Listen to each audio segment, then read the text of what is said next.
രാജ്യത്ത് ന്യൂനപക്ഷ വിഭാഗത്തിൽപ്പെട്ടവർ താമസിക്കുന്ന പ്രദേശങ്ങളിലെ അടിസ്ഥാന വികസനത്തിന് കേന്ദ്ര സർക്കാർ വലിയ ശ്രദ്ധ നൽകുന്നതായി ജോർജ് കുര്യൻ. ഇടുക്കിയിലെ ഇളംദേശം ബ്ലോക്ക് പഞ്ചായത്തിൽ നിർമ്മിച്ച സദ്ഭാവന മണ്ഡപത്തിന്റെ ഉദ്ഘാടനം ചെയ്ത് സംസാരിക്കവെയാണ് മന്ത്രി ജോർജ് കുര്യൻ ഇക്കാര്യം വ്യക്തമാക്കിയത്. ഈ മേഖലയിലേക്ക് കോടിക്കണക്കിന് രൂപ നീക്കിവെച്ചതായും മന്ത്രി പറഞ്ഞു.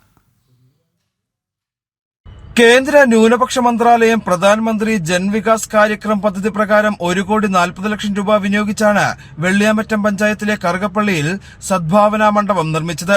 കേന്ദ്ര സർക്കാരിന്റെ 60% ഫണ്ടും ഇളംദേശം ബ്ലോക്ക് പഞ്ചായത്തിന്റെ 40% ഫണ്ടും വകയിരുത്തിയാണ് സദ്ഭാവന മണ്ഡപത്തിന്റെ നിർമ്മാണം പൂർത്തീകരിച്ചത്. ന്യൂനപക്ഷങ്ങൾ കൂടുതലായുള്ള മേഖലയിൽ വികസന പ്രവർത്തനങ്ങൾ കാര്യക്ഷമമല്ലെന്ന് കണ്ടാണ് പദ്ധതി വിഭാവനം ചെയ്തതെന്ന് മണ്ഡപം ഉദ്ഘാടനം ചെയ്ത് കേന്ദ്രമന്ത്രി ജോർജ് കുര്യൻ പറഞ്ഞു.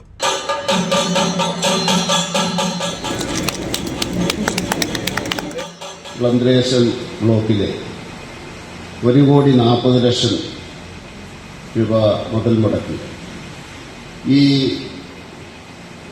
സദ്ഭാവന മണ്ഡപം പണിതിരിക്കുക. ഇതിൽ 60% കേന്ദ്ര സർക്കാരിന്റെയും 40% സംസ്ഥാന സർക്കാരിന്റെയുമാണ്.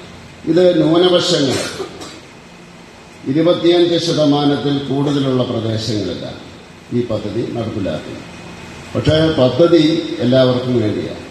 ഇതിന്റെ കാരണം ഭാരതത്തിലെ ന്യൂനപക്ഷങ്ങൾ വസിക്കുന്ന പ്രദേശങ്ങളിൽ വ്യത്യസ്തമായിട്ടുള്ള കാരണങ്ങളാണ് വികസനം കുറവാണ് എന്ന് കണ്ടെത്തുകയുണ്ടായി. വെള്ളിയാമറ്റം, ആലക്കോട്, കുടയത്തൂർ എന്നീ പഞ്ചായത്തുകളിലെ യുവജനങ്ങൾക്കും വയോജനങ്ങൾക്കും ഉപകാരപ്രദമാകുന്ന രീതിയിലാണ് സദ്ഭാവന മണ്ഡപം പണി പൂർത്തീകരിച്ചിരിക്കുന്നത്. കലാകായിക രംഗവും സാംസ്കാരിക ഉന്നമനവും വളർത്താനുള്ള കർമ്മ പദ്ധതികളാണ് സദ്ഭാവന മണ്ഡപത്തിന്റെ പ്രവർത്തന പരിധിക്കുള്ളിൽ വരുന്നത്. സംസ്ഥാന ന്യൂനപക്ഷ ക്ഷേമ വകുപ്പ് മന്ത്രി വി അബ്ദുറഹ്മാൻ ഓൺലൈനായി അധ്യക്ഷത വഹിച്ച യോഗത്തിൽ ഡീൻ കുര്യാക്കോസ് MP വിശിഷ്ടാതിഥിയായി. ജില്ലാ കളക്ടർ ദിനേശ് ചെറുവാത്ത്, ജില്ലാ ബ്ലോക്ക് ഗ്രാമപഞ്ചായത്ത് ജനപ്രതിനിധികളും സാമൂഹിക രാഷ്ട്രീയ രംഗത്തെ പ്രമുഖരും ചടങ്ങുകളിൽ പങ്കെടുത്തു. ജനം, ഇടുക്കി.